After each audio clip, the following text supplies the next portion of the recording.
پاکستانی بہن بھائیوں اور پوری دنیا کے اہل اسلام جو مدتوں سے آگ و خون میں جل رہے تھے، اللہ نے ایک معجزہ دکھایا اور اپنے سے 10 گنا بڑے دشمن کو اللہ تعالیٰ نے خاک میں ملا دیا اور ان کے غرور کو زمین میں دفن کر دیا، اور اللہ تعالیٰ نے اپنے بندے کی مدد فرمائی۔ اسلام ہمیں کبھی بھی پہل کا نہیں کہتا، ہم ملک کے لیے نہیں لڑتے، ہم اسلام کو پھیلانے کے لیے نکلتے ہیں، یا ہمارے اوپر کوئی حملہ کرے ہم اس کا دفاع کرتے ہیں۔ اسلام امن کا مذہب ہے، بھائی چارے کا مذہب ہے۔ میں صرف مولانا نہیں ہوں، اس سے زیادہ میں نے ہسٹری کو پڑھا ہے، لہذا میرے سامنے ایسے شیشے کی طرح ہسٹری ہے کہ ہندو آپس میں کتنا لڑے مہاراجے، اور کیسے انہوں نے ایک دوسرے کو گاجر مولی کی طرح کاٹا، اور مراٹھوں نے ہندو مسلم کی تفریق کے بغیر کس طرح خون کی ندیاں بہائیں، اشوک نے کس طرح لاشوں کے انبار لگا دیے تھے۔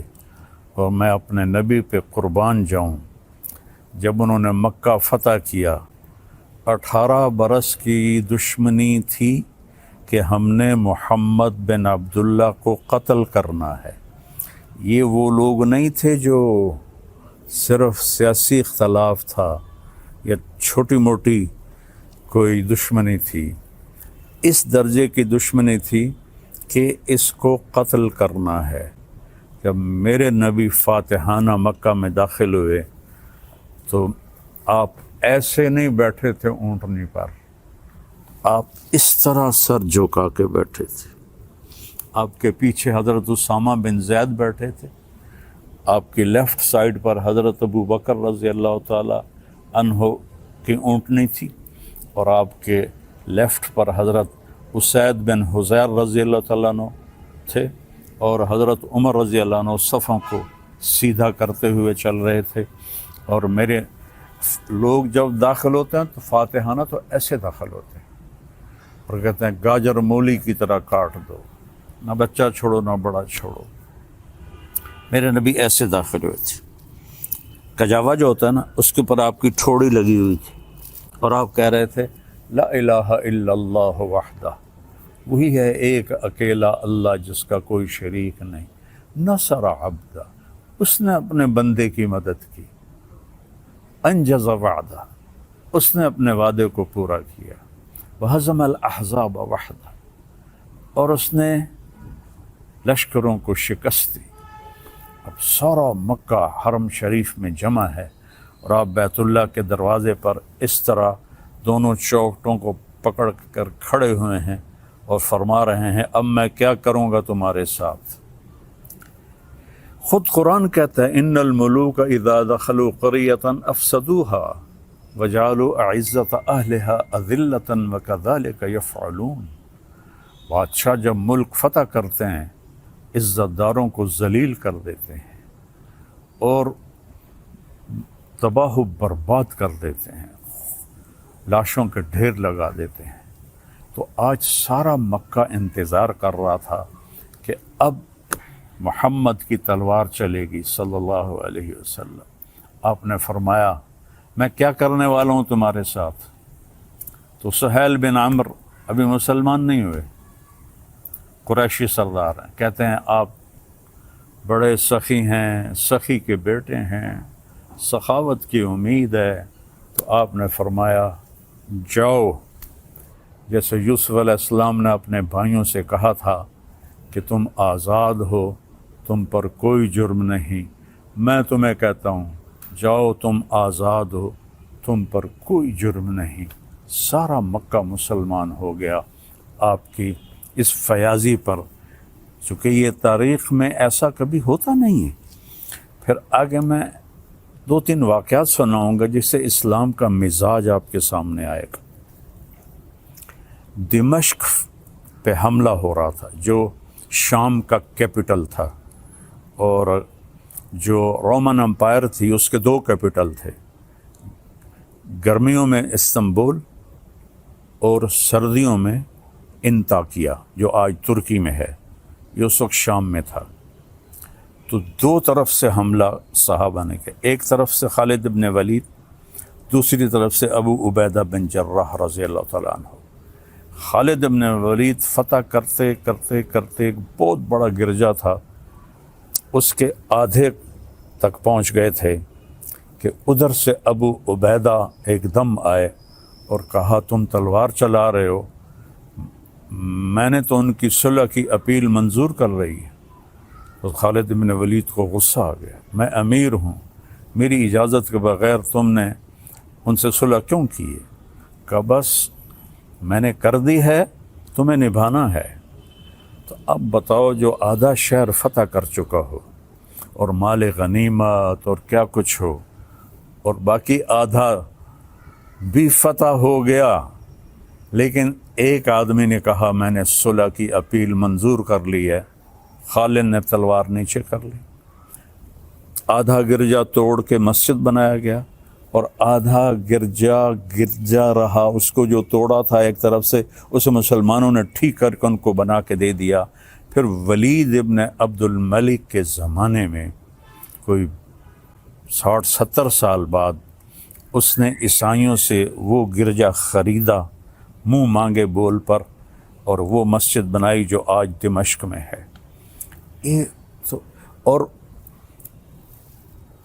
جو قیدی پکڑے گئے اس میں پتہ چلا کہ رومن امپائر کے بادشاہ کی بیٹی بھی قید ہے، چونکہ اس کا جو خامن تھا وہ دمشق کا گورنر تھا، اس کا نام تھا توما۔ تو حضرت خالد کو پتہ چلا کہ وہ قیدیوں میں ہے، تو انہوں نے فوراً اس کو وہاں سے نکلوایا، الگ خیمہ، اس کی باندیاں نوکرانیاں، اور اوپر صحابہ کا پہرا لگا دیا۔ اور جب دمشق کا سارا سسٹم ٹھیک کر لیا تو 400 مسلمان سپاہیوں کو رومن امپائر کے بادشاہ کی بیٹی کے ساتھ بھیجا کہ جاؤ اور اسے انطاکیہ کیسر کے پاس پہنچا کے آؤ۔ اس وقت کا رومن بادشاہ کیسر تھا، ہرقل جس کو آپ ہرکلیس کہتے ہیں، ہرقل نام تھا۔ تو 400 سپاہی انطاکیہ کے بارڈر پر ہرقل کی بچی کو چھوڑ کے آئے اور واپس چلے گئے، اور کہا کہ کہہ دینا کہ ہم عزت داروں سے یہی سلوک کرتے ہیں۔ تو جب ہرقل نے دیکھا حیران پریشان، تو اس نے پوچھا، بیٹی نے سارا بتایا، تو وہ رونے لگا کہ جس قوم کے یہ اخلاق ہوں تو یاد رکھنا ایک دن انطاکیہ بھی ان کے قدموں میں ہوگا۔ یہ اس کے الفاظ تھے۔ مسلمانوں کی ایک خوبصورت، مسلمان بادشاہوں نے وہی کیا جو باقی بادشاہوں نے کیا۔ لیکن میں تھوڑا سا آگے چلتا ہوں، میں آپ کو صلاح الدین ایوبی کی بتاتا ہوں، جو 492 ہجری یعنی میرے نبی سے 492 سال بعد کی تاریخ آپ کو بتانے لگا ہوں کہ صلیبی عیسائی پادری نے پورے یورپ کو آگ لگا دی کہ یروشلم آزاد کراؤ، فلسطین آزاد کراؤ۔ ایک بہت بڑا لشکر نکلا۔ اس وقت بغداد پہ جو خلافت تھی وہ بڑی کمزور تھی۔ مستظہر باللہ ایک خلیفہ تھا جو اس وقت وہاں حکمران تھا، لیکن غلبہ وہاں سلجوکیوں کا تھا۔ تو اس نے آسانی سے بیت المقدس یروشلم کو فتح کیا۔ اس کا نام تھا گاڈ ہمفرے، اور اس خبیث نے کہا جب تک مسلمانوں کا خون میرے گھوڑے کے سینے تک نہیں آ جاتا قتل عام جاری رکھا جائے۔ تو اس وقت یہودی بھی آباد تھے اور مسلمان بھی آباد تھے اور عیسائی بھی آباد تھے۔ عیسائیوں کو چھوڑ دیا اور یہودیوں اور مسلمانوں کو اتنا قتل کیا کہ گلیوں میں ان کا خون بہنے لگا۔ آخر پادریوں نے وہ خون بالٹی میں بھر کے اس کے گھوڑے کے سینے پر مارا کہ چل تیری قسم پوری ہو گئی کہ مسلمانوں کا خون تیرے گھوڑے کے سینے سے لگ گیا۔ تب اس نے تلوار نیچے کی 1099 اور 1187 میں یعنی 88 سال کے بعد جب صلاح الدین ایوبی رحمۃ اللہ علیہ نے فلسطین کو فتح کیا تو سارے مسلمان غصے سے بھرے ہوئے تھے فوجی کہ ہم بھی ان کو ایسے ہی قتل کریں گے جیسے انہوں نے ہمارے مسلمانوں کو قتل کیا تھا۔ اس سے پہلے ایک جنگ ہوتی ہے، جنگ حطین، جس میں سارے عیسائی بادشاہ یورپین اور مقامی 60,000 کا لشکر، اور صلاح الدین ایوبی کے پاس 20,000 کا لشکر تھا۔ تو اس نے صلاح الدین نے ان کو گاجر مولی کی طرح کاٹ دیا، بادشاہ سارے گرفتار ہو گئے۔ اس نے سب بادشاہوں کو عزت دی، صرف ایک کو قتل کیا، ریجنالڈ، جس نے 2 دفعہ حاجیوں پہ حملہ کیا تھا۔ یہ کرک اردن کے شہر کا حکمران تھا اور حج کا راستہ کرک سے جاتا تھا، تو اس نے 2 دفعہ حاجیوں کو قتل کیا اور کہا بلاؤ اپنے محمد کو۔ تو صلاح الدین نے اسے پیشکش کی ایمان، مسلمان ہو جاؤ۔ انہوں نے کہا میں نہیں ہوتا۔ انہوں نے کہا ہم یہ بادشاہوں کے ساتھ، اس نے کہا میں نے 2 دفعہ قسم کھائی تھی تیرے قتل کرنے کی جب تو نے حاجیوں پہ حملہ کیا تھا، تو آج محمد نہیں آ رہا، آج محمد کا ادنا غلام آ رہا ہے۔ اس نے ایسے وار کیا اور اس کی گردن پیچھے لٹک گئی، باقی سارے بادشاہ کانپنے لگے۔ اس نے کہا ڈرو نہیں، ہمارا مذہب ہمیں یہ نہیں سکھاتا، ہم بادشاہوں کو، عزت داروں کو ہم عزت دیتے ہیں، لیکن یہ بہت حد سے آگے بڑھ گیا تھا، اس لیے میں نے اس کو قتل کیا ہے۔ پھر آ کر انہوں نے یروشلم کو گھیر لیا، اور وہاں تو فوجی کوئی نہیں تھی، چند سپاہی تھے۔ تو آ گئے جی ہم نے صلح کرنی۔ صلاح الدین نے کہا صلح کس بات کی، اب تو میں فتح کر چکا ہوں، اب تو میں اس پر فاتحانہ داخل ہوں گا، میں اس پر فاتحانہ داخل ہوں گا۔ جب فاتحانہ داخل ہوں گے تو غلام، باندیاں، مال غنیمت، کتنا کچھ تھا۔ تو انہوں نے منتیں کی کہ مہربانی کریں آپ ہمیں معاف کر دیں۔ تو آپ 88 سال پہلے دیکھیں کہ قتل عام سے گلیاں بھر گئیں، اور 88 سال بعد ایک مسلمان جو اپنے نبی سے 500 سال بعد آیا ہے، اس نے کہا اچھا ٹھیک ہے، میرے لیے میری طرف سے سب کو اجازت ہے، جو جانا چاہتے ہیں اور جتنا سامان لے جانا چاہتے ہیں وہ بھی لے جائیں، اور فدیہ، تھوڑا سا فدیہ رکھا۔ تو جو مالدار تھے وہ اس کا ہرجانہ اور وہ جرمانہ دیتے ہوئے نکلتے گئے، پیچھے غریب عیسائی رہ گئے، ان کا ہرجانہ صلاح الدین نے اپنی جیب سے دیا، اور کچھ باقیوں نے کہا جی ہم رہنا چاہتے ہیں، کہا بسم اللہ رہو۔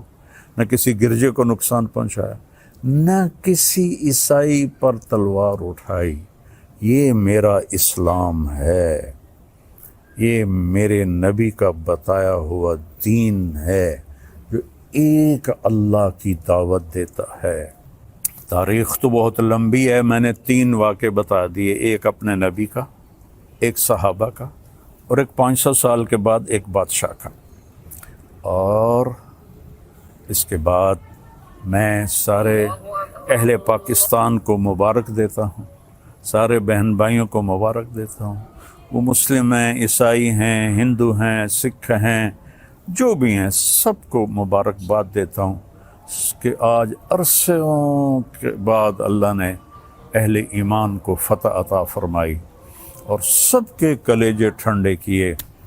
یہ ہمیں دہشت گرد کہتے ہیں، دہشت گرد تو کم بخت یہ ہیں۔ آپ کو پتہ ہے جب دوسری جنگ عظیم ہوئی ہے تو کون تھا شروع کرنے والا؟ ہٹلر 1940 میں، 1945 میں کم بخت نے خودکشی کی۔ کتنے لوگ مرے؟ 8 کروڑ 8 کروڑ لوگ مرے دوسری جنگ عظیم میں۔ پہلی جنگ عظیم 1914 میں شروع ہوئی، 2 کروڑ لوگ مرے، اس وقت آبادی تھوڑی تھی۔ تو سب سے بڑے دہشت گرد تو یہ ہیں، 8 کروڑ عیسائی آپس میں ٹکرائے۔ اتنا قتل عام تو کسی مسلمان نے نہیں کیا۔ مسلمانوں میں بھی ظالم آئے، میں ان کی کبھی وکالت نہیں کروں گا۔ تیمور لنگ بدبخت بہت ظالم تھا، اس نے 33 ملک فتح کیے. شکر. تو آج کے میڈیا نے چونکہ یہودیوں کے ہاتھ میں ہے، انہوں نے مسلمانوں کو کہہ دیا یہ دہشت گرد ہیں، ہندوؤں نے کہا آتنکوادی ہیں. تو میرے بھائیو، میں پوری دنیا کے انسانوں سے کہہ رہا ہوں، اسلام امن کا مذہب ہے، محبت کا مذہب ہے. ہم کبھی پہل نہیں کرتے، ہم کبھی پہل نہیں کرتے. ہٹلر مسلمان نہیں تھا، عیسائی تھا، اور اس نے 8 کروڑ، اور مسولینی اٹلی والا 8 کروڑ انسانوں کے قتل کا وہ ذریعہ بنے. اور لینن اور سٹالن، انہوں نے سوشلزم کو زبردستی نافذ کرنے کے لیے 2 کروڑ انسانوں کا قتل کیا. ابھی تاریخ موجود ہے، پڑھ لیں آپ لوگ.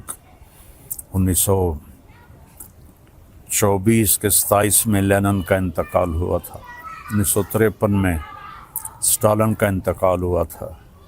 خون کی ندیاں بہا دی، الزام ہمارے اوپر.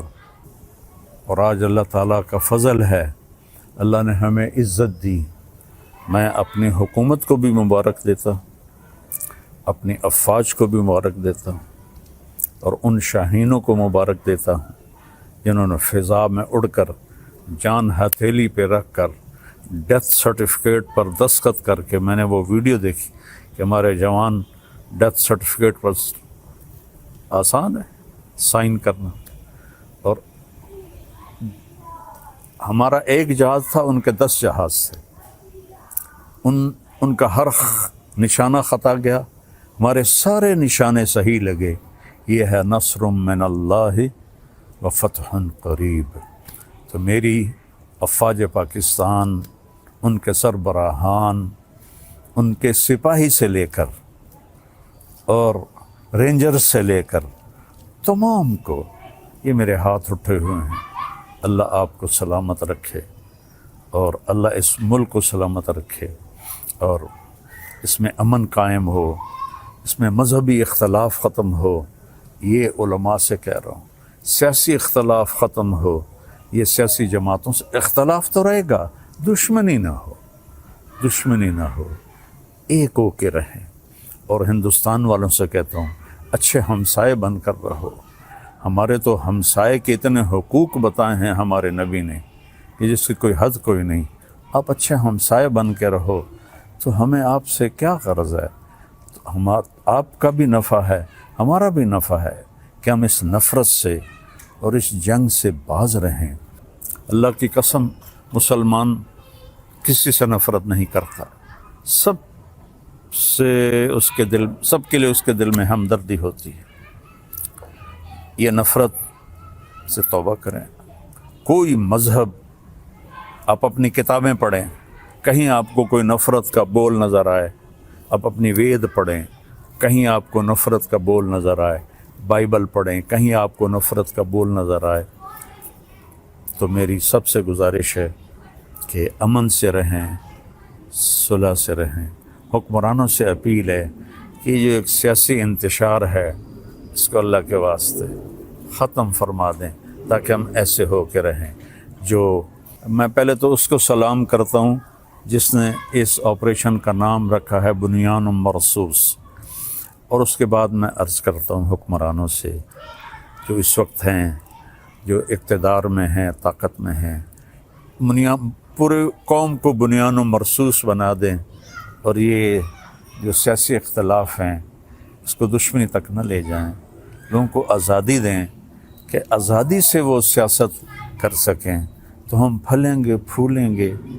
اور آخر تو ایک دن چلے جانا ہے، اللہ راضی ہوگا تو اللہ ہمیں موجیں کرا دے گا.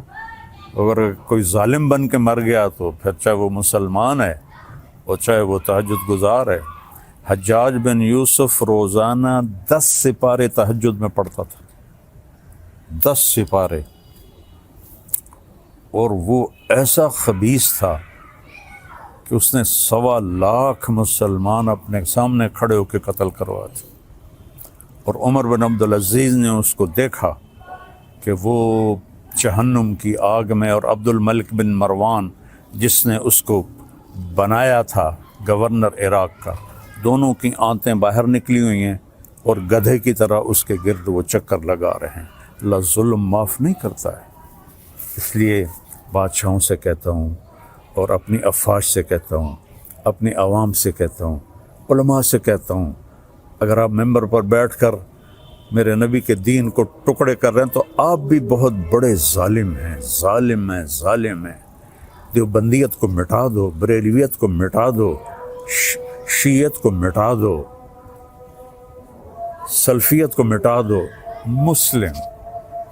میں مسلم، ہاں میں اہل سنت والجماعت ہوں، میں امام ابو حنیفہ کے فتووں پہ عمل کرتا ہوں، لیکن میں باقی سب کے لیے ایسے جھولی پھیلا کے دعا کرتا ہوں۔